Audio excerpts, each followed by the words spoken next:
বিদ্যার পাশাপাশি ভোট টোট পাওয়ার কথা লেখা থাকতো কিনা তা নিয়ে দিব্যি একটা তর্ক চলতে পারে। ডিসেম্বরেই আমাদের রাজ্যে আসছেন নরেন্দ্র মোদী, একটা দুটো নয়, তিনি নাকি এই রাজ্যে 5টি জনসভা করতে পারেন। তার আগে অবশ্য রাম মন্দির নিয়ে ঘরে বাইরে চাপের মুখে মোদী সরকার, সুর চড়াচ্ছে শিবসেনা থেকে বিশ্ব হিন্দু পরিষদ। অন্যদিকে যোগী সরকার জানিয়েছে 221 মিটার উঁচু রাম মূর্তি তৈরি হবে, যা টেক্কা দেবে ওই 182 মিটারের স্ট্যাচু অফ ইউনিটিকে। তথ্য বলছে পটেল মূর্তি তৈরি করতে যা খরচ হয়েছে তাতে 2টো আইআইটি, 2টো এইমস, 5টা আইআইএম ক্যাম্পাস তৈরি হতে পারত। এদিন আবার মন্দির ইস্যুতে বিজেপিকে তীব্র আক্রমণ করেছেন মমতা বন্দ্যোপাধ্যায়। তিনি বলেছেন ওরা দেবতা বিক্রি করে খায়। পাশাপাশি তার হুঙ্কার, ওদের রাম থাকলে আমাদেরও দুর্গা আছে। যাই হোক, সবাইকে মাথায় রেখে আজ আলোচনার শুরুতেই আপনাদের দেখাবো ডিসেম্বরেই পরপর সভা করতে রাজ্যে আসছেন প্রধানমন্ত্রী নরেন্দ্র মোদী। লোকসভা ভোটের আগে 2 মাসে 5 বার রাজ্যে আসবেন নরেন্দ্র মোদী। জনসভা করবেন ব্রিগেড সহ 5টি জায়গায়। বিজেপি রাজ্য সভাপতি দিলীপ ঘোষ অন্তত তেমনটাই দাবি করছেন। 4 জায়গায় নরেন্দ্র মোদী আসতে পারেন, এরকম একটা কথাবার্তা চলছে। উনিও সম্মতি দিয়েছেন। যেমন আমরা 5টা জোনে ভাগ করেছি সাংগঠনিকভাবে রাজ্যকে, তার মধ্যে মেদিনীপুর একটা জোন, সেখানে ওনার সভা হয়ে গেছে। আমাদের ইচ্ছা যে বাকি 4টের জন্যও তার মিটিং হোক এবং শেষে যেটা ফেব্রুয়ারির দিকে ব্রিগেডে ওনার সভা হোক। লোকসভা ভোটে এ রাজ্য থেকে 22টি আসন জয়ের টার্গেট নিয়েছে বিজেপি। রণকৌশলেও কোনো ফাঁক রাখছে না তারা। 9এর দশকে উত্তরপ্রদেশের কায়দায় এ রাজ্যের মাটিতেও এই প্রথম নামছে বিজেপির রথ। ডিসেম্বরে 4টি জায়গা থেকে শুরু হবে রথযাত্রা। 4টি রথযাত্রারই উদ্বোধন করবেন বিজেপির সর্বভারতীয় সভাপতি অমিত শাহ। রাজ্য বিজেপি সভাপতি দিলীপ ঘোষের দাবি, এই রথযাত্রা চলাকালীনই 2 মাসে 5 বার এ রাজ্যে আসবেন নরেন্দ্র মোদী। 5টি জায়গায় তিনি সভা করবেন। সূত্রের খবর, ব্রিগেডের সমাবেশে নরেন্দ্র মোদীকে আনার ব্যাপারে আগ্রহ ছিল রাজ্য বিজেপির। তবে প্রধানমন্ত্রী নিজেই ব্রিগেড ছাড়া আরও 4টি জনসভা করার ইচ্ছা প্রকাশ করেছেন। রাজ্য বিজেপি সূত্রে খবর, একটি সভা হবে দুর্গাপুরে, একটি মালদা বা শিলিগুড়িতে। প্রত্যেকটি সভায় 1 লক্ষ লোক আনার টার্গেট দেওয়া হয়েছে। নরেন্দ্র মোদীর সভাতে লক্ষাধিক লোক। এমনিতে আমরা এই সমস্ত পার্লামেন্ট যে সভা হবে, একটা পার্লামেন্টে 50,000 থেকে 1 লাখ লোকের টার্গেট আছে। আর নরেন্দ্র মোদী এলে ওটা ডবল হয়ে যাবে কমসে কম। কবে কোথায় এই সভাগুলি হবে তা চূড়ান্ত করতে বিজেপির শীর্ষ স্তরে আলোচনা চলছে। একদিকে রাজ্য বিজেপি যখন এ নিয়ে উৎসাহে ফুটছে, তখন তৃণমূল এবং কংগ্রেস এতে গুরুত্বই দিতে নারাজ। প্রধানমন্ত্রী বিদেশে গেছে 64 বার, তার দেশের একটি রাজ্যে, তাও নির্বাচনকে সামনে রেখে 4-5 বার আসবে, এটা তো বড় কথা কিসের? আসতেই পারে। এর আগেও তো এসেছে প্রচারে বহুবার। মোদি এবং তার দল তারা নিজেরাই তাদের নির্বাচনের সামনে তারা কম্পমান, তারাই ভীত এবং ত্রস্ত। তাদের সঙ্গী সাথীরা যেভাবে তাদের বিরুদ্ধাচরণ করছে এবং কথা বলছে, তাতে ওরাই ভীত ত্রস্ত। পশ্চিমবঙ্গে মোদি 5 বার কেন 10 বার এলেও মানুষের মধ্যে কোনো প্রতিক্রিয়া হবে বলে আমার মনে হয় না। তবে যেটা করার চেষ্টা করছেন, সেটা ধর্মীয় মেরুকরণ তৈরি করবার চেষ্টা করছেন, সেইটা অত্যন্ত ভয়ের এবং দুঃখের। সিপিএম আবার তৃণমূল বিজেপিকে এক সারিতে ফেলেই আক্রমণ শানিয়েছে। দিল্লি সরকারের 4.5 বছর সামনে নির্বাচন, আর এই রাজ্য সরকারের 7.5 বছর, তাদের সামনে লোকসভা নির্বাচন। সুতরাং দুজনের লক্ষ্য হচ্ছে নির্বাচন। 2014-তে যেসব প্রতিশ্রুতি দিয়ে জিতেছিল, সেই এজেন্ডা এখন পাল্টে দিচ্ছে। এজেন্ডা আর এখন মানুষের খাদ্য, বস্ত্র, বাসস্থান এসব না, শিক্ষার প্রশ্ন না। এজেন্ডা হচ্ছে এরকম মন্দির, যে একজন রাম, একজন দুর্গা, এসব কম্পিটিশন চলছে। আমরা অনেক আগেই বলেছি, এরকম কম্পিটিটিভ কমিউনালিজম চলছে। এর মধ্যে অবশ্য বিজেপি রথযাত্রার অনুমতি নিয়ে টানাপোড়েন রয়েই গিয়েছে। রাজ্য বিজেপির দাবি, ডিজি, স্বরাষ্ট্র সচিব এবং পুলিশ কমিশনারেটগুলিকে 3 বার চিঠি পাঠানো হয়েছে, আলোচনা চাওয়া হয়েছে, কিন্তু কোনো উত্তর মেলেনি। বিষয়টি রাজ্যপালকেও জানিয়েছে রাজ্য বিজেপি। যে সরকার বা তার দপ্তর দেখা করতে চাইলে দেখা করবেন কি করবেন না, আর না করলে কেন করবেন না, এইটুকু কথা বলার সৌজন্য দেখাতে পারে না, সেই সরকারকে অসভ্য সরকার ছাড়া আর কিছু বলা যায় না। রথযাত্রার জন্য যত রকম সাংবিধানিক দরজায় কড়া নাড়ার দরকার, সব জায়গায় আমরা কড়া নাড়ব। চেষ্টার কোনো কসুর নেই, কিন্তু রথে চড়ে মোদী, অমিত শাহকে এনে বিজেপি কি লোকসভা ভোটে বাংলার বৈতরণী পেরোতে পারবে? সেটাই এখন দেখার। উজ্জ্বল মুখোপাধ্যায় ও ঋত্বিক মণ্ডল, এবিপি আনন্দ। একদিকে রথ, অন্যদিকে প্রধানমন্ত্রীর রাজ্য সফর, পাঁচটা জনসভা শেষ পর্যন্ত কি আদৌ হবে? আলোচনার এই পর্বে চেস ক্লকের মাধ্যমে আপনারা জানেন একেবারে বিরতিহীনভাবে বক্তারা সময় পাবেন। আমি শুরুতেই ডেকে নেব সুমন বন্দ্যোপাধ্যায় এবং প্রণয় রায়কে। আমার প্রথম প্রশ্ন থাকবে সুমন বাবুর কাছে। বাংলা একটা প্রবাদ আছে সুমন বাবু, একে রামে রক্ষে নেই সুগ্রীব দোসর। রথযাত্রা নিয়ে এমনিতেই উত্তেজনা ছড়াচ্ছে, 3টে রথের সূচনা করছেন অমিত শাহ। নরেন্দ্র মোদীর নাম একেবারে সামনে এলো এবং যে সময়টাই রথযাত্রা চলবে সেই ফেসটাতে রাজ্যের 4 প্রান্ত থেকে 4টে সভা করবেন প্রধানমন্ত্রী, এমনটাই অন্তত রাজ্য বিজেপি দাবি করছে। ফেব্রুয়ারি মাসে ব্রিগেড সমাবেশ তো আছেই, তো বাড়াবাড়ি সন্দেহ নেই, কিন্তু সামাল দিতে পারবে তৃণমূল? আপনার সময় শুরু এখন। না দেখুন, প্রধানমন্ত্রী বা আরও বেশিরবার আসুক, 5 বারের জায়গায় 10 বার আসুক, কারণ বিজেপির যে রাজ্যের যে অবস্থান, সেই অবস্থানটা তো অত্যন্ত দুর্বল। সেই জন্যই তো প্রধানমন্ত্রী অমিত শাহকে বারবার ধরে ছুটে আসতে হচ্ছে। আজকে আমরা চিন্তিত এই কারণে যে প্রধানমন্ত্রী 5 বার আসার পরেও লোকসভা ভোটের যখন নির্বাচন হবে তখন রাজ্য বিজেপির তরফ থেকে এই দাবি করা হবে না তো যে ভোটার বাইরের রাজ্য থেকে পাঠানো হোক। মানে কর্মকর্তা থেকে রথ থেকে একাধিক ক্ষেত্রে আমরা দেখছি যে বারবার করে বাইরে থেকে হেল্প লাগছে। অর্থাৎ রাজ্য বিজেপির যে দাঁড়ানো, মানে নিজের পায়ে দাঁড়ানোর যে প্রক্রিয়া, সেই প্রক্রিয়াটা তো সম্পূর্ণভাবে বন্ধ। আর রাম মন্দিরের পরিপ্রেক্ষিতে যে লড়াইটা নতুন করে শুরু হয়েছে, এটা তো পরিষ্কার বোঝা যাচ্ছে যে হিন্দুত্বের যে কাঁঠালটা, সেই কাঁঠালটা ভেঙে গেছে, ফলে প্রচুর মাছি উঠছে এবং এই মাছি ওড়ার ফলে খুব স্বাভাবিকভাবে অস্বস্তি প্রধানমন্ত্রী। আজকে বিজেপির মধ্যে এর আগে যতবার কাঁঠাল ভেঙেছে এবং মাছি উড়েছে ভোট বাক্সে কিন্তু তার রিফ্লেকশন হয়েছে এবং বিজেপির পক্ষে 2019-এর ভোটে কিন্তু তার রিফ্লেকশন হবে না, কারণ আজকে বিজেপির মধ্যে সংঘাত। আজকে প্রধানমন্ত্রী বা অমিত শাহ তারা রাম মন্দির নির্মাণ নিয়ে কোনো বক্তব্য রাখছে না কেন? আমার কথা হচ্ছে, সাক্ষী মহারাজ যেভাবে আজকে বক্তব্য রাখছেন, যোগী আদিত্যনাথ যেভাবে তিনি রাম মন্দিরে রামের মূর্তির ঘোষণা করছেন, তার এগেনস্টে নরেন্দ্র মোদী বা অমিত শাহর বক্তব্য নেই কেন? আমি তো বলছি লড়াইটা তো দাঁড়িয়ে গেছে। আমি দেখছি যে কিছুদিন আগে নরেন্দ্র মোদী বল্লভভাই প্যাটেলের মূর্তি উদ্বোধন করলেন, মানে ওটা হচ্ছে স্ট্যাচু অফ ইউনিটি। আজকে ইউনিটি ভার্সেস হিন্দুত্ব, এই লড়াইটা দাঁড়িয়ে গেছে। আজকে আপনি স্বাভাবিকভাবে দেখুন যে হিন্দুত্বকে কেন্দ্র করে নরেন্দ্র মোদী সরকার বিপাকে। শিবসেনা জানতে চাইছে তবে কবে ডেট দেওয়া হবে।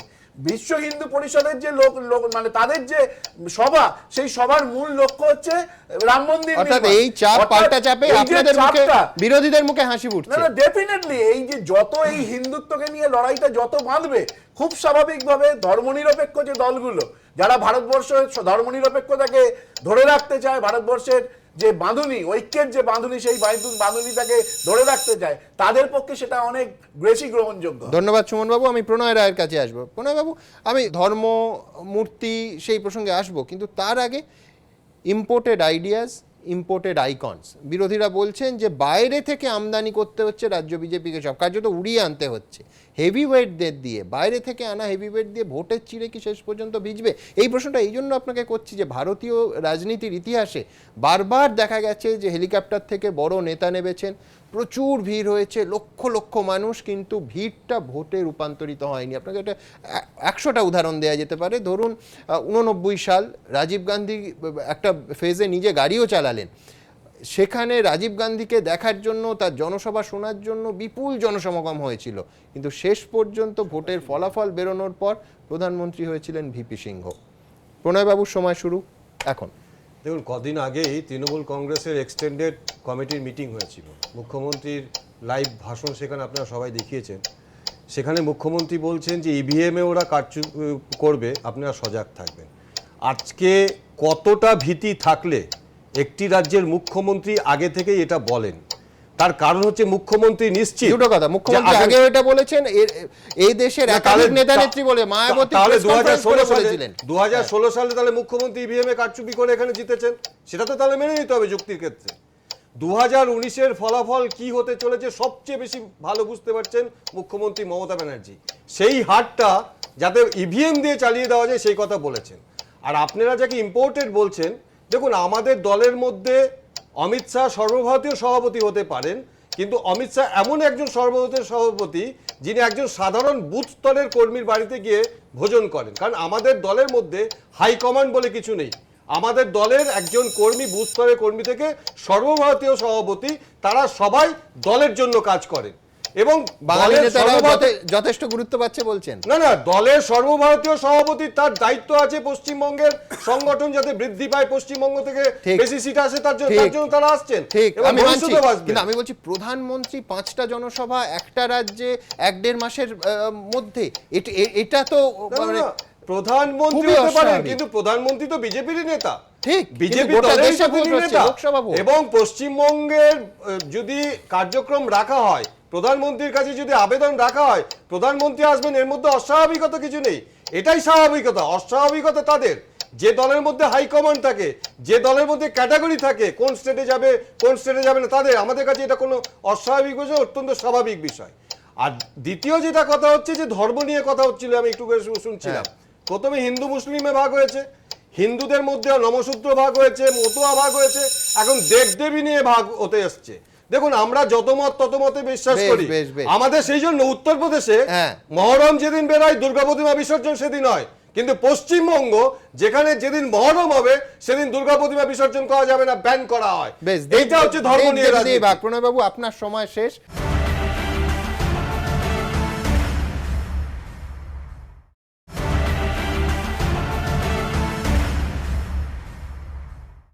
আমি পরের দুজন বক্তা বিশ্বনাথ চক্রবর্তী এবং পার্থপ্রতিম বিশ্বাসকে ডেকে নেব এবং আপনাদের দেখাবো দেবদেবী নিয়ে ভাগ যে ইঙ্গিতটা প্রণয় রায় দিচ্ছেন।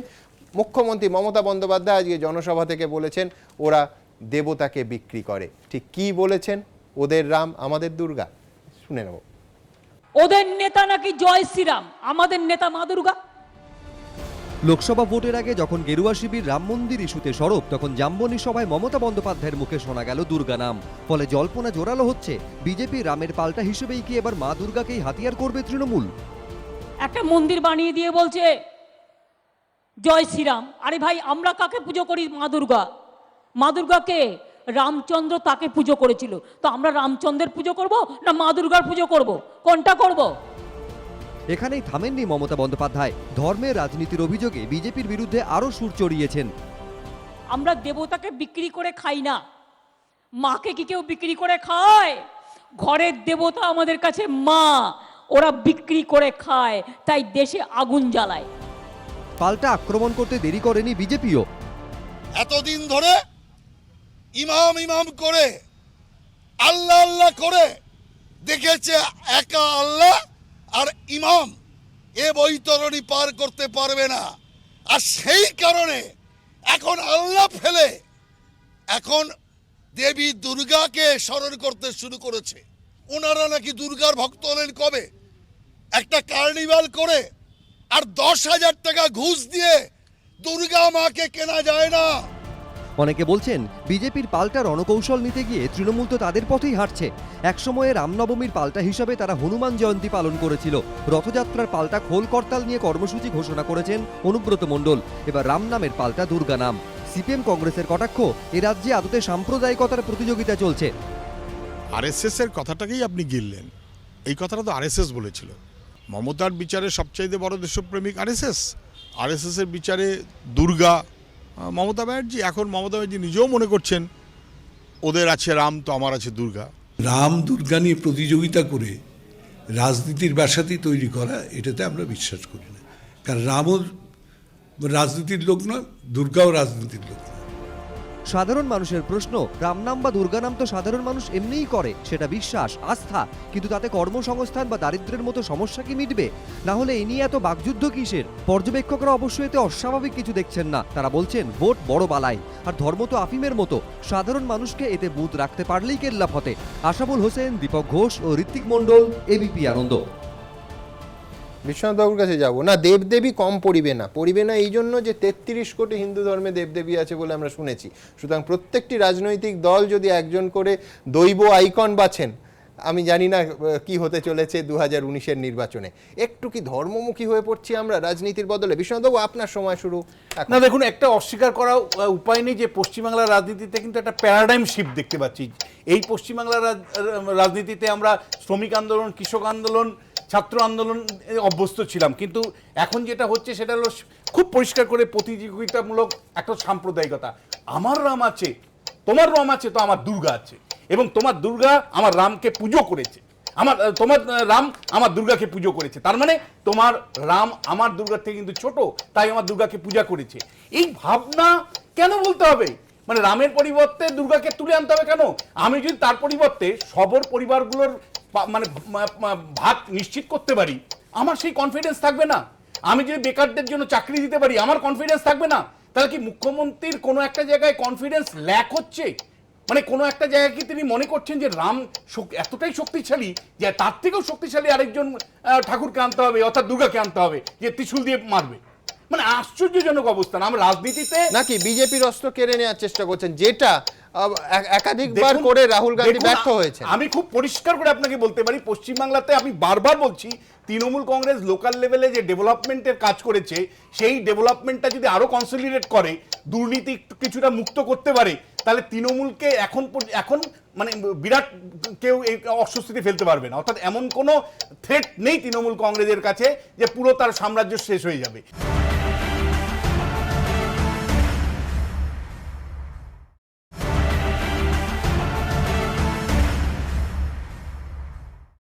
কিন্তু যে জায়গাটা আমার মনে হচ্ছে কোনো একটা জায়গায় একটা আতঙ্ক তৈরি হয়েছে, একটা ভরসা কমে যাচ্ছে। দেখুন, একটা সামগ্রিকভাবে আপনি লক্ষ্য করুন যে মানে কোনো এক মাত্র 2 মাস আগে মমতা বন্দ্যোপাধ্যায় সরাসরি মুম্বাইতে হাজির হলেন। কি, কার সাথে জোট গঠন করতে? শিবসেনার সাথে জোট গঠন করতে। উদ্ধব ঠাকরের বাড়িতে চলে গেলেন, ফেডারেল ফ্রন্ট গঠন করবে। উদ্ধব ঠাকুর কে? আজকে উদ্ধব ঠাকুরকে তৃণমূল কংগ্রেস সমালোচনা করছেন যে তারা রাম মন্দির তৈরির জন্য তৎপর হয়েছে। বোধহয় মমতা বন্দ্যোপাধ্যায়ের সঙ্গে দেখা করতে হোটেলে এসেছে। আমার প্রশ্নটা হচ্ছে, আপনি তখন সরাসরি বলেছেন তার সাথে মিট করে যে ফেডারেল ফ্রন্ট তৈরি করতে চাইছেন। প্রশ্নটা হচ্ছে, আপনি কি তাহলে চয়ন করতে ভুল করছেন? আপনি কি সঠিক মানে রাজনীতিটা বন্ধু চয়নে ভুল হচ্ছে কিনা এই প্রশ্ন থাকবে। আমি পরবর্তী পর্যায়ে নিঃসন্দেহে এটা ইলাবোরেট করার চেষ্টা করব। পার্থবাবুর কাছে যাওয়ার আগে সিঙ্গুর কর্মসূচি, বামেদের সিঙ্গুর কর্মসূচি 28 তারিখ, রাজনৈতিক ডিভিডেন্ড দেবে? এই প্রশ্ন থাকবে, কিন্তু তার আগে খবরটা দেখাবো। গেরুয়া গড়ে লাল ঝড়। গত মার্চে কৃষকদের অধিকার রক্ষার দাবিতে প্রায় 35,000 কৃষকের লং মার্চ কাঁপিয়ে দিয়েছিল দেশের বাণিজ্য নগরী মুম্বাইকে। সেই সিপিএমই এবার লং মার্চের প্রস্তুতি শুরু করে দিয়েছে হুগলির সিঙ্গুর থেকে। সিঙ্গুর রাজ্য রাজনীতির পালাবদলের অন্যতম সাক্ষী। টাটাদের ন্যানো কারখানার জন্য জমি দিতে অনিচ্ছুক চাষিদের আন্দোলন, পুলিশের সঙ্গে সংঘর্ষ, তাপসী মালিকের অপমৃত্যু, শেষ পর্যন্ত টাটাদের কারখানা বাংলা ছেড়ে গুজরাট চলে যাওয়া। অনেকেই বলেন 34 বছরের বাম সাম্রাজ্যের কফিনে শেষ পেরেক পুঁতে দিয়েছিল সিঙ্গুরের জমি আন্দোলনই। আবার অনেকে দাবি করেন বাংলায় শিল্প সম্ভাবনাকে পাকাপাকিভাবে কবরে পাঠিয়ে দিয়েছে ন্যানো বিরোধী আন্দোলন। সেই সিঙ্গুর থেকেই হারানো জমি খুঁজতে ময়দানে নামছে সিপিএম। 28শে নভেম্বর সিঙ্গুর থেকে রাজভবন অভিযানের ডাক দিয়েছে কৃষক সভা ও ক্ষেত মজুর সংগঠন। পরদিন 29শে নভেম্বর ডানকুনি হয়ে পদযাত্রা পৌঁছবে কলকাতার রানী রাসমণি রোডে। আজকে সিঙ্গুরের কৃষকরা চাইছে, তারা চেয়েছিল শিল্প, তাদেরকে বলল শিল্প না, তোমাদের দেবো খয়রাতি। তার খয়রাতিও দিচ্ছে না, তারপরে বলল জমি ফেরত দিচ্ছি। সুপ্রিম কোর্টের রায়ে 31 আগস্ট 2016, কয়েক মাসের মধ্যে দেওয়ার কথা ছিল, আজকে 2 বছরের বেশি অতিক্রান্ত হলো, এখনো কিছু পাচ্ছে না। সুপ্রিম কোর্টে সিঙ্গুর মামলায় জয়ের পরই টাটাদের ছেড়ে যাওয়া কারখানা মাটিতে মিশে গেছে। জমি ফিরিয়ে দেওয়া হয়েছে অনিচ্ছুক চাষিদের, যেই জমিতে নিজের হাতে শস্যের বীজ ছড়িয়েছিলেন মুখ্যমন্ত্রী। এটাই এখন সিঙ্গুরের ছবি। রাস্তার উপরে একদিকে রাখা রয়েছে টাটাদের কংক্রিটের একাধিক ধ্বংসাবশেষ। গোটা মাঠটা একটা বড় অংশ এখনো পর্যন্ত উলুবনে ভর্তি হয়ে রয়েছে। মাঝে মধ্যেই কৃষকরা এসে সেখানে আগুন ধরিয়ে দিয়ে যান এই ঘাস পরিষ্কার করার জন্য। আর মাঠের কোথাও কোথাও অবশ্য চাষাবাদও হচ্ছে। একটু আধটু এদিকে বনগুলো আছে, কাজ চলছে, মেশিন চলছে, আমাদের পরিষ্কার করা হচ্ছে এখানে।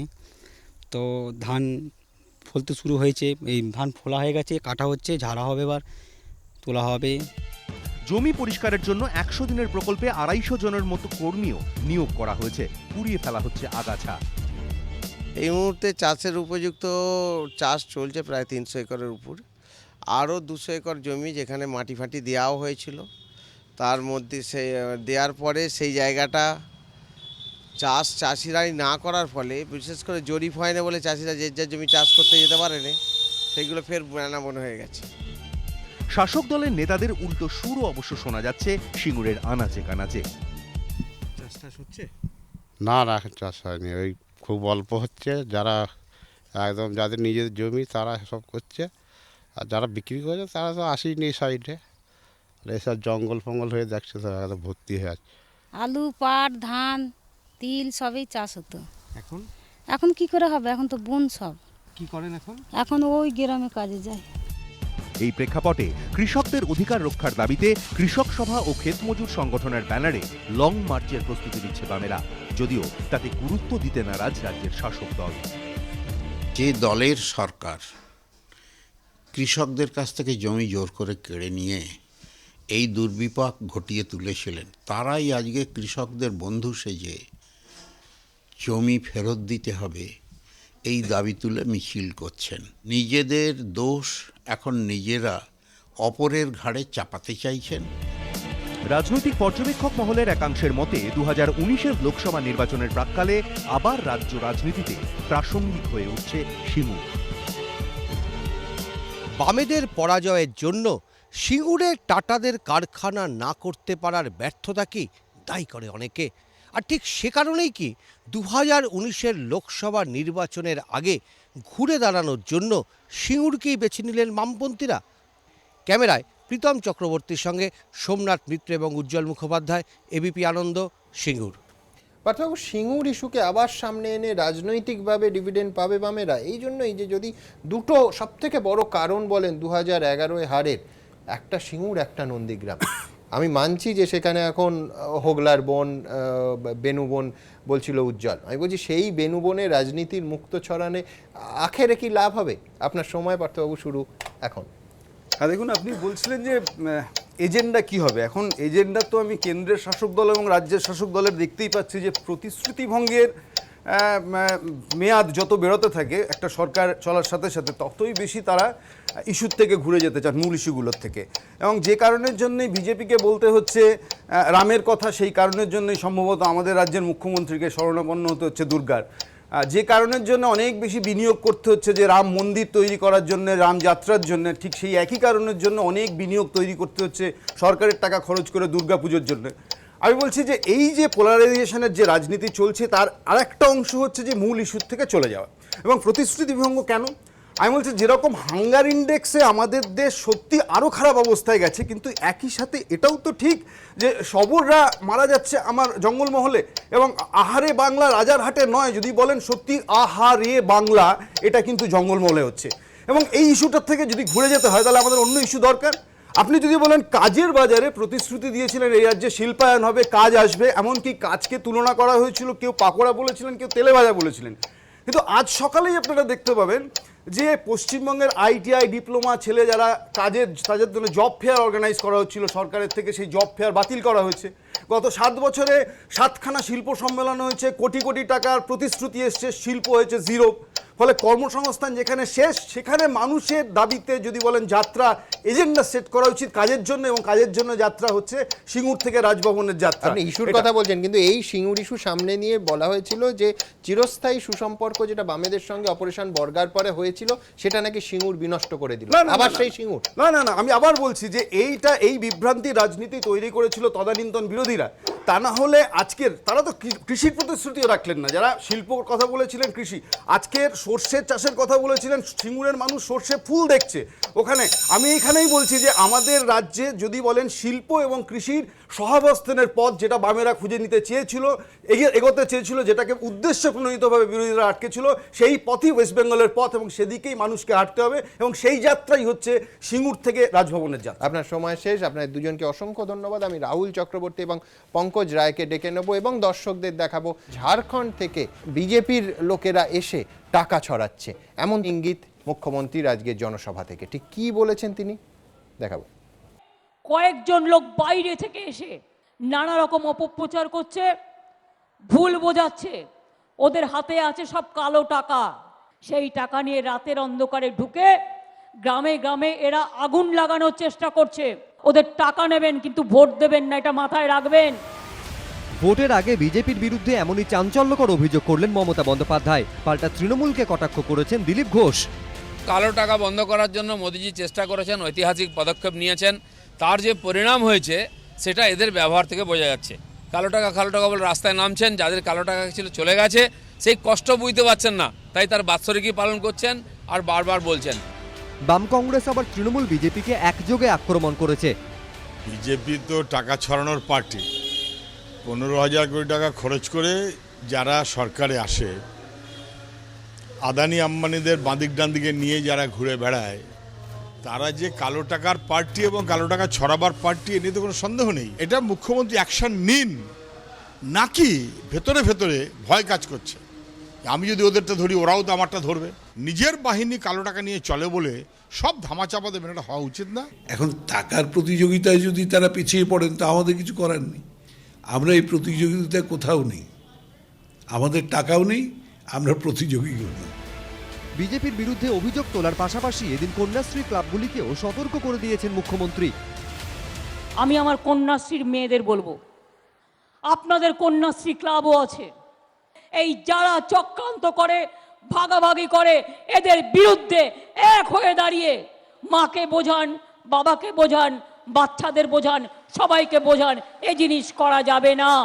গত পঞ্চায়েত ভোটে জঙ্গলমহলে তুলনামূলকভাবে ভালো ফল করেছে বিজেপি, তাই লোকসভা ভোটের আগে বিজেপি সম্পর্কে নানাভাবে দলের নেতাকর্মী এবং সাধারণ মানুষকে সতর্ক করলেন মমতা বন্দ্যোপাধ্যায়। কারো কারো উপর ব্যক্তিগতভাবে কারো কারো রাগ থাকতে পারে, তার ব্যবহারে কেউ দুঃখ পেয়ে থাকলে মনে রাখবেন এর জন্য সরকার দায়ী নয়, এর জন্য দলও দায়ী নয়। যদি কেউ অন্যায় করে ঈশ্বর তাকে শাস্তি দেবে, কিন্তু সবাইকে ভুল বুঝবেন না।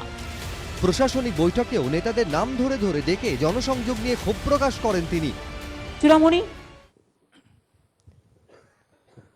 এলাকা ঠিকই আছে দিদি, জনগণের সাথে সম্পর্ক আছে কি নেই? আছে। যারা তোমায় ভুল বুঝেছে তাদের সাথে কাছে কাছে যাও, অবশ্যই গিয়ে তাদের কাছে গিয়ে বসো।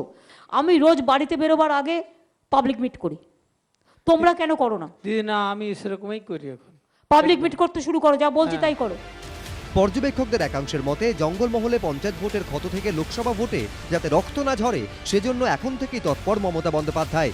শেষমেশ তার দাওয়াইয়ে কতটা কাজ হয় সেই উত্তর দেবে সময়। আশাবুল হোসেন, দীপক ঘোষ ও উজ্জ্বল মুখোপাধ্যায়, এবিপি আনন্দ।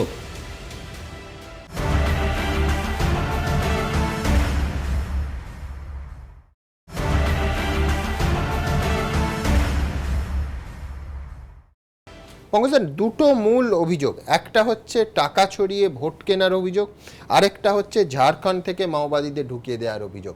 আমার পরিষ্কার আপনার কাছে প্রশ্ন, এই অভিযোগ কিন্তু এইখানে নয়। মমতা বন্দ্যোপাধ্যায় পশ্চিমবঙ্গের মাটিতে দাঁড়িয়ে যেটা বলছেন, হুবহু আজকে যদি সর্বভারতীয় সংবাদ মাধ্যমগুলো দেখেন, মধ্যপ্রদেশেও আদিবাসী এলাকায় নাকি কোটি কোটি টাকা ছড়াচ্ছে বিজেপি, এই অভিযোগ করছেন মধ্যপ্রদেশের বিরোধীরা। আপনার সময় শুরু এখন। দেখুন, আমরা দেখেছি যে পশ্চিমবঙ্গে ছত্রধর মাহাতোর সঙ্গে কে ঘুরেছে, আমরা দেখেছি মাওবাদীদের ভেতরে আত্মসাৎ কে করেছে। অনেকেই মাওবাদী নেতা, নকশাল নেতা, তারা আজকে মন্ত্রী থেকে এমপি হয়েছেন। সুতরাং এই অভিযোগটা করার আগে নিজের দিকে তাকানো উচিত। আর যিনি বলছেন যে দুর্গার দেশ, এই দুর্গার দেশে পশ্চিমবঙ্গে সবচেয়ে বেশি নারী নির্যাতন হয়েছে এবং এবারের ন্যাশনাল ক্রাইম রিপোর্ট তৈরি হতে পারেনি, কারণ পশ্চিমবঙ্গ থেকে পুরো রিপোর্ট যায়নি বলে। তাহলে পশ্চিমবঙ্গ যিনি সবচেয়ে বেশি নিগৃহীত হচ্ছে মহিলারা, সেটা আপনারা প্রতিদিন সংবাদপত্রে দেখছেন বিভিন্নভাবে, সেটা বলার কোনো জায়গা রাখে না।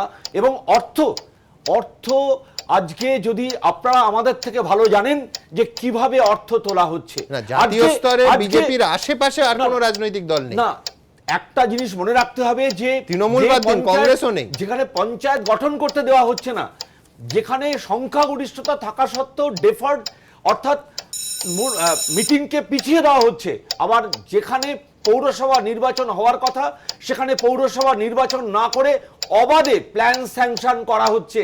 কোথা থেকে টাকা আসছে, কি করে টাকা আসছে, কি করে সম্পত্তি হচ্ছে, ডিসপ্রপোর্শনেট অ্যাসেট, সেটা পশ্চিমবঙ্গের মানুষ আমার আপনার থেকেও বেশি ভালো জানে। এবং এটা আর বলবার বা অত্যুক্তি হয় না যে নির্বাচনের যে ফ্লেক্সের বন্যা পশ্চিমবঙ্গের মানুষ দেখে, এখনো বিজেপি তার মানে 1/10 ফ্লেক্সও রাস্তায় নামাতে পারেনি। অর্থ কার আছে সেটা বুঝে নেওয়া দরকার ওই মুখগুলো দেখে, এবং যত মুখ আঁকা হয়েছে তার যে কস্ট, আমার মনে হয় 221 ফুট মূর্তি গড়তে তার থেকে কম খরচ লাগবে। ধন্যবাদ পঙ্কজবাবু, সময়ের আগেই নির্ধারিত সময়ের আগে শেষ করার জন্য। আপনি মূর্তির খরচের কথা বলছেন, এই 2900 কোটি টাকায় 40,192 হেক্টর জমিতে সেচের কাজ করা যেত, 162টি ছোট সেচ প্রকল্প মেরামত এবং রক্ষণাবেক্ষণ করা যেত, 425টি ছোট বাঁধ করা যেত, 5টি সৌর বিদ্যুৎ প্রকল্প করা যেত। আমি এই বিতর্কে আসবো, কিন্তু তার আগে রাহুল চক্রবর্তী। সুমন বাবু, আমি যদি আপনাকে বলি ছবিগুলো না এঁকে, ছবিগুলো ফ্লেক্সে না দিয়ে, দেশের সবকটি রাজনৈতিক দল বিজ্ঞাপন এইটা করুক, কেউ ফ্লেক্স বানাক, কেউ মূর্তি বানাক, আবার রামের মূর্তি, সংবাদ চ্যানেলের পাশে মুখ দেখিয়ে যত টাকা বিনিয়োগ করা হচ্ছে তা যদি উন্নয়নে হয়, তাহলে আমাদের দেশে আপনার সময় শেষ হয়ে গেছিল। আমি রাহুল চক্রবর্তীর কাছে যাব। একদম সরাসরি ঝাড়খণ্ড থেকে মাওবাদীরা রাজ্যে ঢুকে গন্ডগোল করছে, এই অভিযোগ কিন্তু আজকের নয়, বেশ কয়েক মাস ধরে। কিন্তু রাহুল, আমার পরিষ্কার প্রশ্ন, একটা ফুটেজও আমরা পেয়েছিলাম যে ট্র্যাকে করে ঝাড়খণ্ড থেকে বীরভূমে ঢুকছে, হাতে অস্ত্রশস্ত্র ইত্যাদি, কিন্তু আমি বলছি যে একটাও গ্রেফতার নেই কেন? এখানেই তো পুলিশ প্রশাসনের ভূমিকা। আজকে গ্রেফতার ছাড়া এই কথা বলা, তো এ তো কার্যত হাস্যকর অভিযোগের সামিল। রাহুল, তোমার সময় শুরু এখন।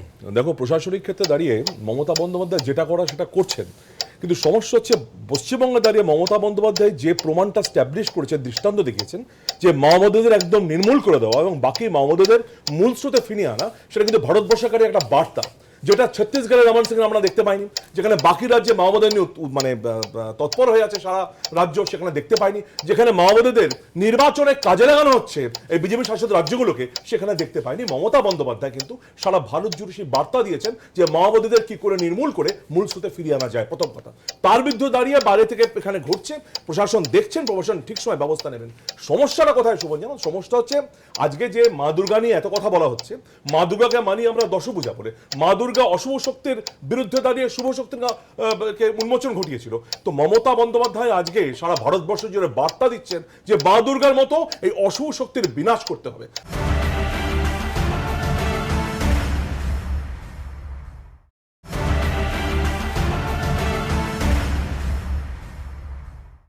আজকে তুমি দেখো, আজকে এমন একটা পরিস্থিতি দাঁড়িয়েছে ভারতবর্ষে, রাম বনাম দুর্গা হয়ে যাচ্ছে না। আমাদের বক্তব্য হচ্ছে, আমি যে চক্রবর্তী, রাহুল চক্রবর্তী, তার জন্য কাউকে প্রমাণ দিতে হবে না যে আমি হিন্দু কে মুসলমান, আমার নামেই প্রমাণ হচ্ছে এটা। কেউ তো হিন্দুত্ব ঠেকা নিয়ে বসেনি, কেউ তো হিন্দুত্ব ব্রোকারি নিয়ে বসেনি যে তাদের মাধ্যমে হিন্দুত্ব নিতে হবে। এ তো পরিষ্কার জলের মতো, রাম মা দুর্গা সবাই তো আমাদের। আজকে তাই তুমি দেখো ভারতবর্ষে দাঁড়িয়ে যদি তুমি আজকে বিজেপি বিরোধী কথা বলো, তুমি ভারত বিরোধী কথা বলবে, তুমি যদি সংঘ বিরোধী কথা বলতে যাও তুমি পাকিস্তান বিরোধী হয়ে যাবে, আর যদি তুমি দাঁড়িয়ে রাম বিরোধী কথা বলো, সংঘ বিরোধী আর এদের বিরোধী কথা বলো, তুমি হয়ে যাবে অনুপ্রবেশকারী সমর্থক। অদ্ভুত কথা, মানে পাকিস্তানের সমর্থক হতে গেলে সংঘের বিরুদ্ধে কথা বলতে হবে, ভারতবর্ষের বিরুদ্ধে বলার জন্য এদের বিজেপির বিরুদ্ধে হতে হবে। সুতরাং এই যে ভারতবর্ষ আমরা দেখছি, এখানে রাম মন্দির কেন এলো সুমন? আজকে যে প্রশ্ন উত্তর চাও, জিএসটি থেকে, নোটবন্দি থেকে, 15 লক্ষ টাকা থেকে, বেকারি থেকে, অসহ্য থেকে, গোরক্ষণ নামে তাণ্ডব থেকে, আর্থিক মন্দা থেকে, পেট্রোল গ্যাসের দাম থেকে, সবেতে রাম মন্দির। কারণ কি? আর এই যে রাম মন্দির নিয়ে উত্তর পূর্ব ভারত দিকে নজরে দেন, কেন সব জায়গায় তো পিকে পৌঁছে গেছে। সে মধ্যপ্রদেশ বলো, ছত্তিশগড় বলো, এখানে হার অবশ্যই মারি, কেউ বাঁচাতে পারবে না। তাই দাঁড়িয়ে এখন এখানে তাকাও। আমি দ্রুত একবার দর্শকদের দেখাতে চাইবো যে ঝাড়খণ্ড থেকে মাওবাদী আসার কথা আজকে আরেকবার বলেছেন মুখ্যমন্ত্রী, কি বলেছেন তিনি? ঝাড়খণ্ড থেকে কিছু মাওবাদীদের নিয়ে এসে বলছে চলো ঝাড়গ্রামে গিয়ে একটু রক্ত জাগাই। এবারের পঞ্চায়েত ভোটে জঙ্গলমহলে অনেকটাই ভালো ফল করেছে বিজেপি। গ্রাম পঞ্চায়েত ও পঞ্চায়েত সমিতির কয়েকটি আসন দখল করেছে তারা। সোমবার সেই জঙ্গলমহলের জামমন্ডিতে দাঁড়িয়ে মমতা বন্দ্যোপাধ্যায় বিজেপির বিরুদ্ধে মাওবাদীদের এ রাজ্যে ঢোকানোর অভিযোগ করেন। ঝাড়খণ্ড থেকে কিছু মাওবাদীদের নিয়ে এসে বলছে চলো ঝাড়গ্রামে গিয়ে একটু রক্ত জাগাই। এখনো দেখুন না, কতদিন আছে বিজেপি ক্ষমতায় ছত্তিশগড়ে? মাওবাদীদের দমন করতে পেরেছে? পারেনি। রোজ লোক খুন হচ্ছে। ওরা চায় না ঝাড়গ্রাম ভালো থাক, ওরা চায় না লালগড় ভালো থাক। অনেক কষ্ট করে দার্জিলিংয়ের শান্তি আর জঙ্গলমহলের শান্তি আমরা প্রতিষ্ঠা করেছি। আর বিজেপির কাজ একটাই, জনগণের সম্পত্তি লুট করে দেশটাকে বিক্রি করে দিয়ে শুধু মিথ্যে কথা বলা। জনসভায় নাম না করলেও প্রশাসনিক বৈঠকে একেবারে গেরুয়া শিবিরের নাম করেই হুঁশিয়ারি দেন তিনি, সতর্ক করেন পুলিশকেও। লেফটিজম বলে এখন আর কোনো ব্যাপার নেই। এটা ঝাড়খণ্ড থেকে আমদানি করছে গেরুয়ারা, পরিষ্কার জেনে রাখো। প্রত্যেকটা বর্ডার সিল করতে হবে, নাকা চেকিং করতে হবে। আর গেরুয়া ঝান্ডাধারী লোকগুলোই কিন্তু এগুলো করছে। বর্ডারগুলো স্ট্রংলি হ্যান্ডেল করতে হবে। সাহস আছে কাদের? কোন পুলিশ অফিসারদের সাহস আছে যারা বর্ডারগুলো স্ট্রংলি হ্যান্ডেল করবে, মাথা নত করবে না? তারাই কিন্তু আইসি হবে, তারাই কিন্তু আগামী দিন কাজ করবে। বিজেপি অবশ্য এসব অভিযোগে গুরুত্ব দিতে নারাজ। এই অভিযোগ পুরনো, এই গল্পটা পুরনো। আমি বলছি, আজকে টিএমসির অফিসে বোমা ব্লাস্ট হয়, বলা হচ্ছে ঝাড়খণ্ড থেকে লোক আসে, মারামারি হচ্ছে ঝাড়খণ্ড। আমি বলি একটা লোককে ধরে দেখেন না, আপনার পুলিশ কি এত নিকম্মা হয়ে গেছে একটা লোককে ধরতে পারছে না? সেই জন্য এইসব মিথ্যা কথা বললে লাভ হবে না। আমি বলছি এই সব কথার উত্তর ঝাড়খণ্ড জঙ্গলমহল দিয়েছে, বাকি বাংলা দেবে। জঙ্গলমহলে একদা মাওবাদী দৌরাত্মের প্রসঙ্গ উঠে এসেছে মমতা বন্দ্যোপাধ্যায়ের গলায়। এসেছিলাম লালগড়ে, যখন কেউ ঢুকতে সাহস পায়নি, লালগড়ে গেছিলাম। আর লালগড় থেকে ফেরবার সময় পিরাকাটার জঙ্গলে 3 ঘন্টা আটকেছিলাম, তাও ভয় পাইনি, বুকের সাহস সঞ্চয় করে লড়াই করেছিলাম। তৃণমূল নেত্রীর অভিযোগকে হাতিয়ার করেই তাকে বিঁধেছে সিপিএম। 8 বছর আগে এই ঝাড়গ্রামে মাওবাদীদের কে ঢুকিয়েছিল? কে ঢুকিয়েছিল? মমতা ব্যানার্জি নিজে ঢোকায়নি। যারা সেদিনকে মাওবাদী হয়ে ঢুকেছিলেন তারাই তো আজকে তৃণমূলের নেতা গোটা ঝাড়গ্রামে। জঙ্গলমহলে মাওবাদীদের সেই পুরনো দাপট আজ আর নেই, তবে তাদের নিয়ে রাজনীতির লড়াই অবশ্য চলছে। আশাবুল হোসেন, দীপক ঘোষ ও ঋত্বিক মণ্ডল, এবিপি আনন্দ। হ্যাঁ, আমার দুটো পয়েন্ট খালি বলা আছে। একটু আগে রবীন্দ্রদেব বলছিলেন না সিঙ্গুর এ নিয়ে, পদযাত্রা নিয়ে। তার সিঙ্গুরে 2016 সালে বিধানসভা নির্বাচনে আমার মনে আছে যে প্রথম দিন উনি যখন প্রচারে গিয়েছিলেন ন্যানো গাড়ি চড়ে, রেজাল্টটা কি হয়েছিল আমরা দেখেছিলাম। এই পার্থবাবু একটু আগে বললেন না শবর মৃত্যু দিয়ে খোঁচা দিলেন। শবর 7 জনের যে মারা গেছেন তারা নয় মানে মদ্যপানজনিত কারণ বা শারীরিক অসুস্থতার কারণ, কারণ তাদের যারা আত্মীয় স্বজন তারাও বলেনি যে অনাহারে মারা গেছে। আমি বলছি বিজেপি কিন্তু নোট বাতিলের সময় যারা লাইনে দাঁড়িয়ে মারা গেছিল সবাইকে বলেছিল স্বাভাবিক। না আমি বলছি একটু মনে করি তাই না, শাসকের বৈশিষ্ট্য। না না অনাহারে মনে করি সেটা কিন্তু আমরা অ্যাকসেপ্ট করব না। 2004 সালে যখন আমলাশোলে 4 জন মারা গিয়েছিল না, তখন বুদ্ধদেব ভট্টাচার্য আনন্দবাজারে বিবৃতি আছে সেই সময়। হ্যাঁ, তো এবার বিবৃতি তো চাইছি আমরা, মানুষ এই মুহূর্তে অনাহারে আছে। আর এই মুহূর্তে আগে আমাদের অনাহারে আছে। ঘটনার প্রতিক্রিয়া কি বলছিলেন না, সম্পদ নাকি প্রচুর অর্থ খরচ হচ্ছে। বিজেপির সম্পদে বহুজাতিক কোম্পানিগুলো তখন কম্পিটিশন করা ছেড়ে দিয়েছে, বিজেপির কাছে হেরে যাচ্ছে।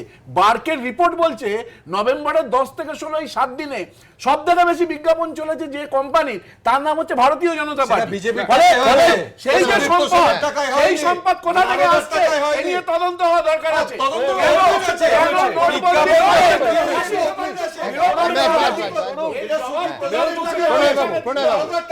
আমি একটা জিনিস বুঝলাম, সেটা হচ্ছে শাসকের সবসময় ডিনায়াল মুড।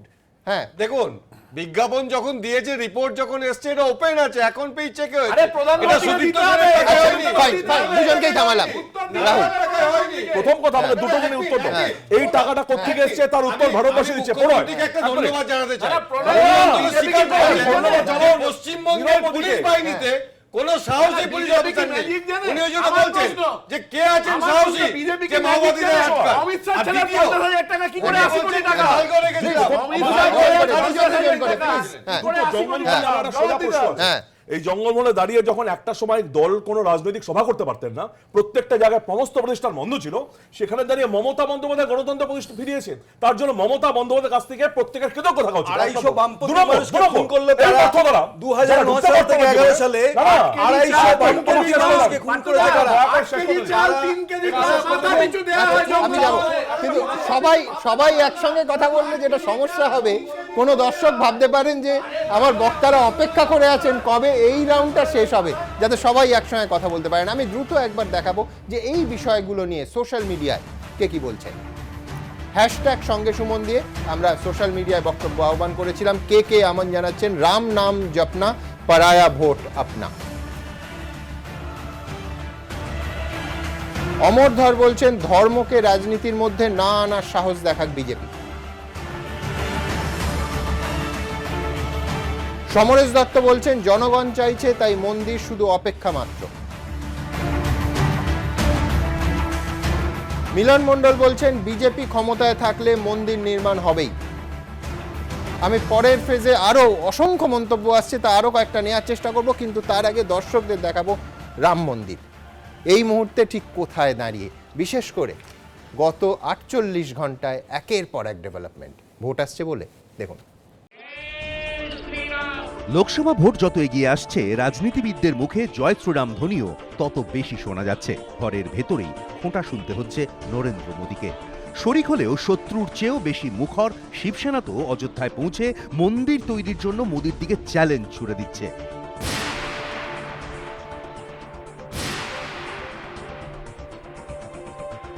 मंदिर तो होगा, मंदिर तो होगा ही होगा, लेकिन अगर ये सरकार मंदिर नहीं बनाएगी तो शायद ये सरकार नहीं बनेगी, लेकिन मंदिर जरूर बनेगा। মন্দির এখনো তৈরি না হওয়ায় বিজেপির শীর্ষ নেতৃত্বের প্রতি কি নাগপুর ক্ষুব্ধ? প্রশ্নটা উঠছে কারণ সংঘ প্রধান মোহন ভাগবত এখন বলতে শুরু করেছেন আদালতের রায়ের জন্য বসে না থেকে আইন করে মন্দির তৈরি করুক মোদী সরকার। उनका प्रतीक हम भव्य राम जन्मभूमि पर मंदिर एक भव्य खड़ा करेंगे तो सारे झगड़े खत्म हो जाएंगे, और इसलिए हम कह रहे हैं कि सरकार कानून बनाए। সবচেয়ে পুরনো শরিক শিবসেনা তাদের হিন্দুত্বের হাতিয়ার ছিনিয়ে নিতে চাইছে দেখে বেজায় খাপ্পা বিজেপি একদিকে যেমন উদ্ধব ঠাকরের অযোধ্যা যাত্রা নিয়ে প্রশ্ন তুলছে, তেমনি 5 রাজ্যের ভোটের আগে মোদী বলছেন মন্দির বানাতে কংগ্রেস বাধা দিচ্ছে। जब अयोध्या का केस चल रहा था, कांग्रेस के नेता, राज्यसभा के सदस्य सुप्रीम कोर्ट को कह रहे हैं कि 2019 तक केस मत चलाओ, क्योंकि 2019 तक कई चुनाव है। পাল্টা কংগ্রেস বলছে ভোট এলেই মন্দির মনে পড়ে বিজেপির। যদি এতই তারা থাকতো তাহলে গত 1 বছরে আদালতে কি করলো তারা? ये बात तो स्पष्ट है कि जब जब चुनाव की घड़ी आती है तो मोदी जी को रामलला की याद तड़पाती है। এই অবস্থায় রবিবার অযোধ্যায় সাধু সন্তদের সম্মেলনে চাঞ্চল্যকর দাবি করেছেন এক ধর্মগুরু। 11 दिसंबर के बाद बैठकर हम और प्रधानमंत्री सब लोग मिलकर कुछ ऐसा समाधान निकालेंगे जिससे राम मंदिर का मार्ग प्रशस्त हो जाए। এবিপি নিউজের একটি স্টিং অপারেশনও দেখা গিয়েছে। ক্যামেরার পেছনে অযোধ্যার হিন্দুত্ববাদী নেতারা দাবি করছেন দিল্লি থেকে নির্দেশ এসে গিয়েছে, অর্ডিন্যান্স এনেই ভোটের আগে রাম মন্দির তৈরির তোড়জোড় শুরু হয়ে যাবে।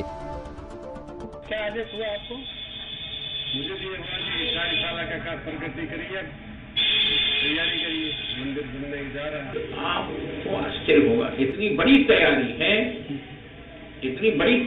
जिसकी कल्पना भी आप नहीं कर सकते, समझे ना? अब मैं कुछ बताऊं ना, कुछ नहीं बता। सर, कोर्ट ने अगर हाई कोर्ट का ही मान लिया निर्णय, फिर दिक्कत आ जाएगी। सर देखेंगे तो आंदोलन चलाएंगे, जितने लोग शहीद होना होंगे हो जाएंगे, क्या दिक्कत? हम लोग जेल में रहने बंद कर देंगे तो रहेंगे जेल के अंदर। এই পরিস্থিতিতে প্রশ্ন উঠছে 11ই ডিসেম্বর থেকে শুরু হচ্ছে সংসদের শীতকালীন অধিবেশন। ওই দিন 5 রাজ্যের বিধানসভার ফল ঘোষণা। 11ই ডিসেম্বরের পরে কি সংসদে আইন আনার তোড়জোড় শুরু করবে কেন্দ্র? যদিও বিজেপি এখনই এ বিষয়ে কিছু বলতে নারাজ। তারা বলছে দেখা যাক জানুয়ারিতে সুপ্রিম কোর্টের শুনানিতে কি হয়। सभी लोग चाहते हैं कि मंदिर निर्माण जल्द से जल्द हो। हम भी चाहते हैं कि उसी जगह पे भव्य राम मंदिर का निर्माण हो। जनवरी में सुनवाई है, देखिए क्या होता है। বিরোধীরা দাবি করছে বিজেপি, আরএসএস এবং তাদের সংগঠনগুলি আসলে রাম মন্দিরের কথা বলে নিজেদের 5 বছরের ব্যর্থতাকে লুকোনোর চেষ্টা করছে। এই ভোটের সময় আর সংকটে পড়লেই রাম, আবার যেই ভোট সংকট যখন চলে যায় তখন ওই রাম বনবাসী চলে যায় আবার। ঠিক মানুষের প্রত্যেক দিনকার সমস্যা থেকে আমাদের দৃষ্টি এড়ানোর জন্যই গোটা রাজনীতিটা তৈরি করা হচ্ছে। রাম মন্দিরে তো মানুষের পেটের ভাত জুটবে না, রাম মন্দিরে মাথার ছাদ আসবে না, রাম মন্দিরে বেকার যুবকের বেকারিত্ব ঘুচবে না। বিজেপি অবশ্য দাবি করছে রাম মন্দির তাদের কাছে আবেগ, রাজনীতি নয়। राम मंदिर का आंदोलन जो लोग चला रहे हैं उनके एक लोकतांत्रिक मांग है कि उसके लिए सरकार कुछ व्यवस्था करे। सरकार सुप्रीम कोर्ट के आगे की कार्रवाई पर ध्यान रखी है। जरूर जैसा हमारे पार्टी का जहाँ तक प्रश्न है, हम राम मंदिर वहाँ बनाने के पक्षधर है, हमेशा रहे हैं, और इसकी जो भी उचित प्रक्रिया है उस पर सरकार जरूर विचार करेगी। তাহলে কি বেকারত্ব, দারিদ্র, মূল্যবৃদ্ধি, কৃষক আত্মহত্যা এসবকে ছাপিয়ে রাম মন্দিরই 2019-এর ভোটে প্রধান ইস্যু হয়ে উঠতে চলেছে? প্রশ্ন রাজনৈতিক মহলে। এবিপি আনন্দ। বিরতির আগে আপনাদের দেখালাম রাম মন্দির রাজনীতি এবং তাই নিয়ে স্টিং অপারেশন। এবার দেখাবো মূর্তি রাজনীতি। কেন এই কথা বলছি? রামের মূর্তি বনাম সর্দার প্যাটেল মূর্তি, ব্যাপারটা এইরকম নাকি?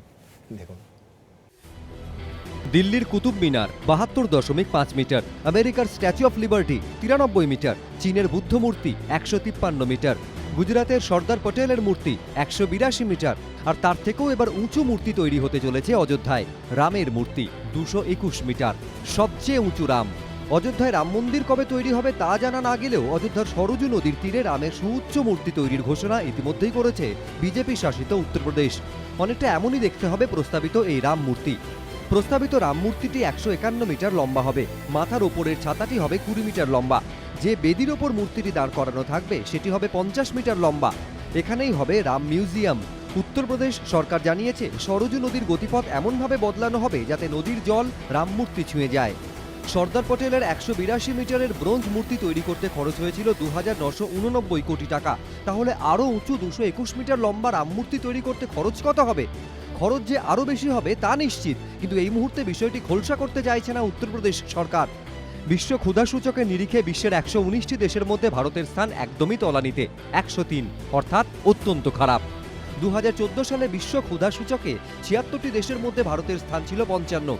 ২০১৬-এ ১১৮টি দেশের মধ্যে তা নেমে আসে ৯৭-এ। যুদ্ধবিধ্বস্ত ইরাক বা উত্তর কোরিয়া, এমনকি নিকটতম প্রতিবেশী নেপাল বা বাংলাদেশেরও নিচে ভারত। সান্ত্বনা একটাই, শত্রু পাকিস্তানের অবস্থা আরও বেশি খারাপ। ন্যাশনাল হেলথ সার্ভের সমীক্ষা বলছে ভারতে প্রতিদিন ১৯ কোটি মানুষ রাতে অভুক্ত কিংবা আধপেটা খেয়ে ঘুমোতে যায়। বিশ্ব মানব সম্পদ উন্নয়ন সূচকের নিরিখে ১৮৯টি দেশের মধ্যে ভারতের স্থান ১৩০। এই পরিস্থিতিতে দেশের অসংখ্য হতদরিদ্র অভুক্ত মানুষের মুখে ভাত তুলে দেওয়া কিংবা রাষ্ট্রের তরফে সকল নাগরিকের জন্য শিক্ষা স্বাস্থ্যের ব্যবস্থা করাটা জরুরি, না মন্দির মসজিদ গির্জা মূর্তি এসব নিয়ে রাজনীতি করাটা প্রয়োজন? প্রশ্ন তুলছেন অনেকেই। যে দেশে এত অভাব, এত অনটন, সেখানে এই হাজার হাজার কোটি টাকা, এই প্যাটেল মূর্তি বলুন, রাম মূর্তি বলুন, সেটা বিলাসিতা। প্রতিযোগিতা হতে পারে, অর্থের প্রতিযোগিতা, তো মানুষের কল্যাণ নেই এর মধ্যে। রাম মন্দিরে মাথার ছাদ আসবে না, রাম মন্দিরে বেকার যুবকের বেকারিত্ব ঘুচবে না। একেবারে কালো টাকা উদ্ধার পর্যন্ত যা যা প্রতিশ্রুতি দিয়েছিলেন একটাও কার্যকরী করতে পারেননি। এখন তার সামনে একমাত্র আছে যে একমাত্র হিন্দুত্ব, এই অস্ত্রটাকে প্রয়োগ করব, তার জন্য মরিয়া। বিজেপি অবশ্য বিরোধীদের এইসব যুক্তি মানতে নারাজ। আমরা বলেছি রাম আর রুটি দুটোই হওয়া উচিত। এ ভারতবর্ষ হচ্ছে পরিচয় হচ্ছে রামের নামে, তো ये देश राम का है, परिवेश राम का है, हर घर में नाम राम का है, সেজন্য রাম থাকবে আর রামের নামে রুটি হবে। সবার পেটে ভাত, সবার জন্য সুশিক্ষা, সবার সুস্বাস্থ্য, এসবই তো হওয়া উচিত ভোটের ইস্যু। ধর্ম নিয়ে রাজনীতি আর কতদিন? প্রশ্ন অনেকেরই। भारत हमको जान से प्यारा है, सबसे न्यारा गुलिस्तां हमारा है। এবিপি আনন্দ। পঙ্কজদা, প্রতিদিন আপনাদের বিরতিহীন আমি 2 মিনিট সময় দিয়ে আমায় অন্তত 50 সেকেন্ড সময় দিন। সেটা হচ্ছে যে মূর্তিটা তৈরি হয়েছে, যেটা রাম মন্দির হবে, আমি সে কথাও যাচ্ছি না, রামের মূর্তি, তাতে আমি আগেই বললাম এই টাকায় নতুন আরও 4টে তথ্য আপনাকে দিই। 5,98,000 স্কুলে পরিচ্ছন্ন শৌচালয় করা যেত, যেটা নেই। কেরলকে বন্যার জন্য কেন্দ্র যা ত্রাণ দিয়েছে তার 5 গুণ বেশি দেওয়া যেত সাধারণ মানুষের জন্য। 725টা গ্রামকে দত্তক নিয়ে উন্নয়ন করা যেত সম্পূর্ণ সরকারি ব্যবস্থাপনায়। 5,296টি দুস্থ শিশুকে জন্ম থেকে 21 বছর বয়স পর্যন্ত পড়াশুনো এবং খাওয়ার খরচ বহন করা যেত। 40,192 হেক্টর জমিতে সেচের কাজ করা যেত। 162টি ছোট সেচ প্রকল্প মেরামত ও রক্ষণাবেক্ষণ করা যেত। 425টা ছোট বাঁধ তৈরি করা যেত। 5টি সৌর বিদ্যুৎ প্রকল্প করা যেত। আমি শুরুতেই যেটা বলছিলাম, অন্তত 2টো এইমস, 2টো আইআইটি, 5টা আইআইএম ক্যাম্পাস তৈরি করা যেত। মঙ্গল গ্রহ অভিযান ভারত কিছুদিন আগে অংশগ্রহণ করেছে, 6টা করা যেত। আমার বক্তব্য, আজকে এই মূর্তির যা ব্যয়ভার, তাতে রামচন্দ্র যদি বাস্তবের পৃথিবীতে থাকতেন তিনি বলতেন যে মূর্তি করো না, এই কাজগুলো করো। আপনি এটা মানেন না? দেখুন, বিষয়টা হচ্ছে যে তাহলে তো পৃথিবীর যে কোনো দেশে, যে আপনি যে তুলনাগুলো বললেন, স্ট্যাচু অফ লিবার্টি থেকে সব কোনোটাই করার দরকার আমি ছিল প্রথম না। বিশ্বের দেশের না, সঙ্গে না, ভারতবর্ষের না, তুলনা এবার করব? দ্বিতীয় আসি যে please, আমার দেশে ফ্রান্স থেকে পাঠানো হয়েছিল। আমার দেশের যে একটা মিউনিসিপ্যালিটি তারা বলছে যে সূর্য মন্দির একাধিক করবো, পাড়ায় পাড়ায় করে দেবো। ঠিক একই রকম সমালোচনা সেদিকেও থাকবে। আবার একই আপনি ভুল বলছেন না, কিন্তু আমি তুলনাটা দেখুন। আমাদের যে পর্যটন পর্যটন দিয়ে ঠিক কোটি কর্মসংস্থান করা যায়, আপনি জানেন সেই টাকা সরাসরি এই গরিব মানুষগুলোর কাছে পৌঁছতে পারতাম। আমার বক্তব্য একটা মূর্তি নিয়ে নয়, আমার বক্তব্য একটা বিশেষ মূর্তি নিয়ে নয়, কিন্তু এই যে মূর্তির ধারাবাহিকতা, যে পটেল মূর্তি তার থেকে উঁচু আমায় রামের মূর্তি করতে হবে, রামের মূর্তির থেকে উঁচু কেউ বলবেন আমার দুর্গার মূর্তি করতে হবে, আমি এই প্রায়োরিটি সেট করার কথা বলছি। এই প্রশ্ন চিরকাল থাকবে। মূর্তির সাথে কিন্তু তার আশেপাশের যে পর্যটন কেন্দ্র এবং পর্যটন এইভাবে ভারতবর্ষের উন্নয়নের গতি পর্যটন কেন্দ্রের মাধ্যমে যে কর্মসংস্থান, দেখুন রাম রাজ্য মানেই হচ্ছে সুশাসন, রাম হচ্ছে সুশাসনের প্রতীক। রাম রাজ্য হলে সেখানে বেকারি থাকবে না, সেখানে সবের মধ্যে আমি বলছি একদিকে লোক খেতে পারে না, আপনি শবরদের কথা আপনারাই বলছেন বড় বড় গলায়, যে ভারতবর্ষের দেশে মানুষ খেতে পাচ্ছেন না সেখানে আমি মূর্তি করে পর্যটন করে উন্নয়ন করব। হাজার হাজার মানুষের কর্মসংস্থান বিভিন্ন ভাবে এক এক করে প্লিজ এক এক করে। হ্যাঁ, সুমন একটা কথা আমার অত্যন্ত ভালো লাগলো, একদম ইতিবাচক কথা, যেখানে দাঁড়িয়ে বাড়ির যদি পরিবারের বড় কেউ হয় যাকে আমরা আরাধ্য মানি, সে যদি বলে আমার জন্য কিছু করে দাও, আগে বলো পরিবারকে বাঁচাও, সেই পরিবারকে ঠিক করো, সেখানে ঠিকমতো রোজগার হচ্ছে কিনা, সেখানে পরিবেশ ঠিক আছে কিনা দেখতে। ভারতবর্ষের কি অবস্থা দাঁড়িয়ে, রাম মন্দির হবে কিন্তু এই দেশের কি হবে? কিন্তু আমি সূর্য মন্দিরের ক্ষেত্রে একই সমালোচনা থাকবে না। বিশ্বনাথ বাবু, আমি যাব আমি আপনাকে বলছি এই যে শাসকরা এটা চায় না, মানে ধরুন সাজানো চেয়েছিল, এই যে চাওয়াটার মধ্য দিয়ে আমি ইতিহাসে অমরত্ব চাই, আমি অমরত্ব চাই, তাতে পাবলিক কি হলো না হলো, হাসপাতাল হলো, রাস্তা হলো, আমার ইম্পর্টেন্ট নয়, আমি ইতিহাসে নাম লেখাতে চাই, আমি ইতিহাসে থাকতে চাই। এটা শাহজাহানের যেমন ভাবনা ছিল, এটা নরেন্দ্র মোদীরও ভাবনা, এটা কলকাতা আই যারা তৈরি করছে তাদেরও ভাবনা। ইতিহাসবিদরা বলেন যে সর্দার প্যাটেল বেঁচে থাকলে এই মূর্তির অনুমতি কোনোদিন দেবেন না। আমি আপনাকে খুব স্পষ্ট করে বলি, this are all political project. অর্থাৎ মানে সর্দারের মূর্তি তৈরি করাটাও পলিটিক্যাল প্রজেক্ট টু কাউন্টার মানে নেহেরু, আবার একদিন রামের মূর্তি তৈরি করার মধ্য দিয়েও একটা ভাবাবেগ তৈরি আনা।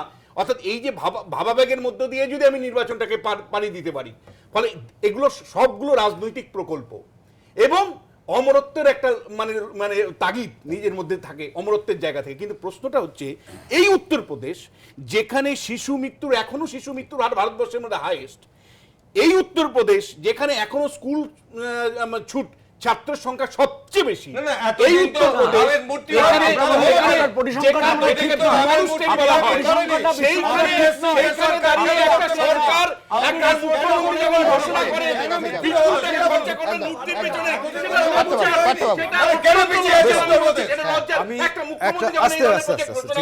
অত্যন্ত লজ্জার।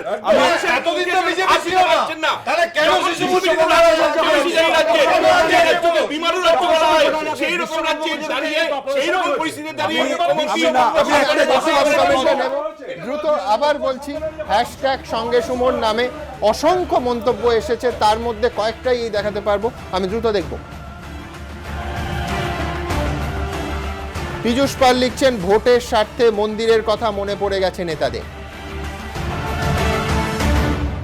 মৃত্যুঞ্জয় গঙ্গোপাধ্যায় লিখছেন, নরেন্দ্র মোদী বাংলায় প্রচারে এলে বিজেপির জমি মজবুত হবে। আশিস পাল লিখছেন, চালাকির দ্বারা মহৎ কাজ হয় না। আজিমা মণ্ডল সরকার বলছেন, কিছু লোক নিজের ফায়দা দেখার জন্য নিজের মতটাকে সকলের বলে চালাতে চায়। অঞ্জন সিংহ বলছেন, বিজেপির যা জনসমর্থন রয়েছে তাতে বিরোধীরা খুব একটা সুবিধে করতে পারবে না। প্রবীর চট্টোপাধ্যায় লিখছেন, রামের নামে জিগির তুলে বেকারত্ব দারিদ্র্যকে চাপা দেওয়ার প্রচেষ্টা। পাত্রবাবুর কাছে যান। আমি যেটা বলতে চাইছিলাম যে দেখুন, এমনিতে রাম নিয়ে যারা এই রাজনীতির কারবারি, একটা জিনিস আমার মাঝে মাঝে মনে হয় যে দস্যু রত্নাকর শেষমেশ মরা মরা মরা মরা বলতে বলতে রাম রাম রাম রামে পৌঁছেছিলেন। এখনকার দিনের যারা দস্যু রত্নাকর তারা রাম রাম রাম রাম করতে করতে আসলে শেষমেশ মরো এবং মারোর রাজনীতির পথে দেশটাকে নিয়ে যাওয়ার চেষ্টা করছে। যেটা হয়েছে এবং এই কারণে আরো বেশি ইম্পর্টেন্ট হয়ে দাঁড়াচ্ছে যে বিপদটা কোথায়। আমি বোঝার চেষ্টা করছিলাম যে আমি বিশ্বাস করি রাম ঠিক ওই জায়গাটাতেই জন্মেছিলেন এবং এই কারণের জন্য আমাকে রাম তৈরি করতে হবে এবং এই রাম এটা প্রমাণিত হচ্ছে। এক মিনিট বলে নেই আমি আপনি বলবেন এটা এলাহাবাদ আমি আবার বলছি দিয়েছে যে সুপ্রিম কোর্টে আপনারা 20 বছর আগে বলতেন। শুনুন না, এই তো মাঝখানে বলেন, মাঝখানে বলতে গেলে প্রমাণিত ওখানে মন্দির না না প্রমাণিত নয় তো, কাল্পনিক না, আমি বললাম রামের মন্দির ওখানে ছিল, আবার বলছি মন্দির ছিল না,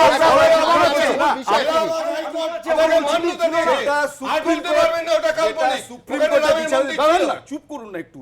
সুপ্রিম কোর্ট যেটা নিয়ে এখনো পর্যন্ত বলেছে জানুয়ারি মাস থেকে তার শুনানি হবে এবং এটা তো সবাই মেনে নিচ্ছিলাম যে ভাববে এবং সেখানে দাঁড়িয়ে যে সবাই ঠিক করবে সহমতের ভিত্তিতে যা হবে হবে, কোর্টে আছে। আমি বলছি যে এই বিচার প্রক্রিয়াটা ভারতবর্ষে গণতন্ত্রের পক্ষে মারাত্মক, যে আমি বিশ্বাস করি এবং ওটাই শেষ কথা এবং ওখানেই হবে। এবং এই কারণের জন্য বলছি কোথায় যায় যে সাধু সন্ন্যাসীরা বলছেন না, স্বয়ং অমিত শাহ তিনি বলছেন যে কেরালার মতো জায়গায় দাঁড়িয়ে যে কোর্টকে এমন সিদ্ধান্ত নিতে হবে, এমন রায় দিতে হবে যা ভারতবর্ষে প্রতিপালন যোগ্য, অর্থাৎ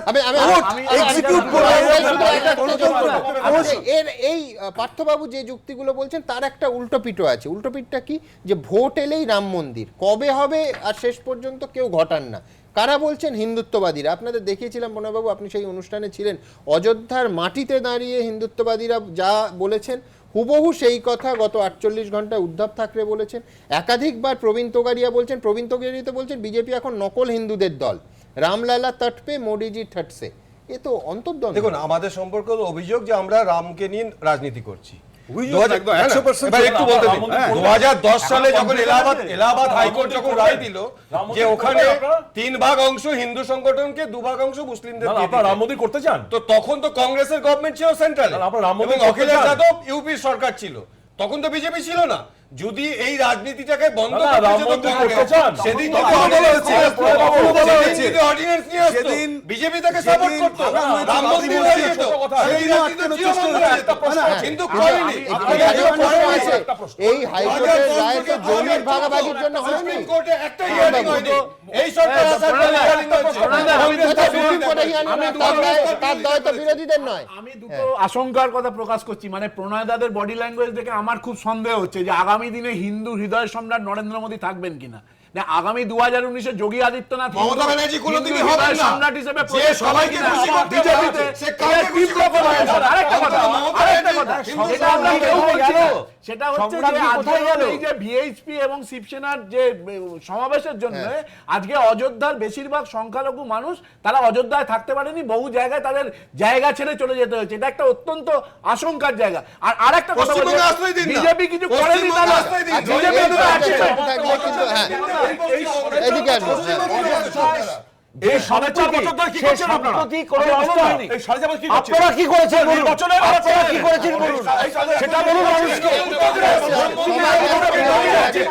যেটা বললাম কুইজ এবং বক্তৃতা জনসংযোগের মাধ্যম হিসেবে তৃণমূল কংগ্রেস আপাতত এটাকেই বেছে নিচ্ছে। দেখুন, ভোটে ডিভিডেন্ড ঘরে তুলতে প্রয়োজন প্রচারের, তাই সরকার কি প্রকল্প এনেছে, কিভাবে তার সুফল মিলবে, সেই সব বিষয়গুলিকে সামনে রেখে মহল্লায় মহল্লায় প্রচারের পারদ চড়িয়ে দেওয়ার কৌশল নিয়েছে তৃণমূল। এই প্রেক্ষাপটে জেলায় জেলায় প্রতিযোগিতার মাধ্যমে শুরু হয়েছে সুবক্তার খোঁজ। কন্যাশ্রী, সবুজ সাথী, খাদ্যসাথীর মতো রাজ্য সরকারের 28টি উন্নয়নমূলক প্রকল্প এবং তার ব্যবহার সম্পর্কে বক্তারা কতটুকু জানেন এবং তারা মানুষকে কতটা বোঝাতে পারছেন সেটাই বিচার্য। তৃণমূল সূত্রে জানা গিয়েছে, ওয়ার্ড এবং অঞ্চল স্তর থেকে শুরু হয় প্রতিযোগিতার প্রাথমিক পর্ব। প্রথমে নির্দিষ্ট ফর্ম ফিল আপ করতে হবে ইচ্ছুক প্রতিযোগীদের। বলার সময় পাক্কা 7 মিনিট, বলতে হবে ঝরঝরে বাংলা কিংবা হিন্দিতে। প্রত্যেকটা গ্রাম বাংলায়, গ্রামে গ্রামে, ওয়ার্ডে ওয়ার্ডে, টাউনে টাউনে প্রত্যেকটা জায়গায় একটা করে বক্তৃতার প্রতিযোগিতার অ্যারেঞ্জমেন্ট করেছেন। ধরেন 10টা অঞ্চল থেকে 10 জন ফার্স্ট হলো, তার ভেতর থেকে আবার ওই 10 জনকে নিয়ে আবার ব্লক লেভেলে একটা প্রোগ্রাম অর্গানাইজ করা হবে। তার ভেতর থেকে যে ফার্স্ট হবে ব্লকে, তারপরে তাকে জেলাতে তুলে নেওয়া হবে। দক্ষিণ 24 পরগনা জেলা তৃণমূল আবার আয়োজন করেছে কুইজ প্রতিযোগিতারও। শনিবার 1 ডিসেম্বর বারুইপুরে রবীন্দ্র ভবনে বসবে কুইজ প্রতিযোগিতার আসর। সব জেলাতেও এই প্রতিযোগিতা করাতে হবে বলে তৃণমূলের তরফে নির্দেশিকাও গিয়েছে বলে খবর। আমাদের প্রচুর বক্তা আছে, তো তাদের মধ্যে আরও উৎকর্ষতা বাড়ানোর জন্য এই প্রতিযোগিতা। তো এটা কি কি বিষয় নিয়ে বলতে হবে? এটা ওই যে দিদি যে 27টা প্রকল্প জন্ম থেকে মৃত্যু পর্যন্ত, সেই প্রকল্পের উপর এবং বিজেপির যেগুলো ব্যর্থতা আছে সেইগুলো সম্বন্ধে আলোচনা। যদিও কুইজ কম্পিটিশনের বিভিন্ন প্রশ্ন এমনকি প্রতিযোগিতায় অংশগ্রহণের শর্তাবলী নিয়েও দানা বেঁধেছে বিতর্ক।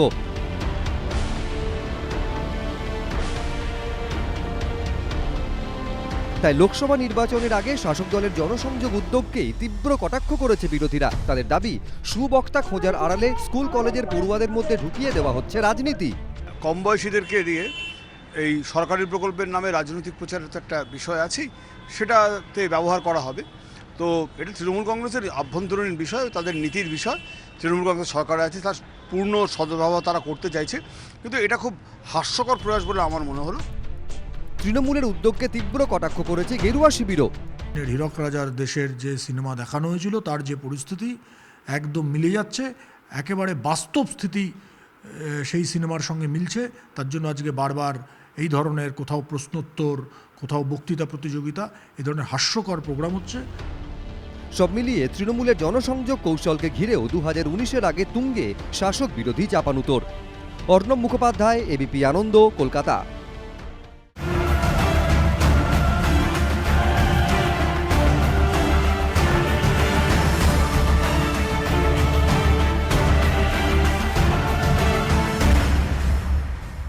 ঘণ্টাখানেক সঙ্গে সুমন নিবেদন করছে আধুনিক টিএমটি বার্স, ভরসা হমেশা, পরিমল শান্তিনিকেতন আগরবাতি, বাঙালির অন্তরে। ছায়া প্রকাশনী, এখন থেকে পরীক্ষায় দেখাও তোমার দাদাগিরি। পার্টনার বাই রাজা গোল্ডেন মারি বিস্কিটস, সোনালী স্বপ্নের স্বাদ চিরন্তন। সুরক্ষা ডায়াগনস্টিক, 26 বছর ধরে সবার সুস্থ থাকার ঠিকানা। Metro milk, drink up, grow up.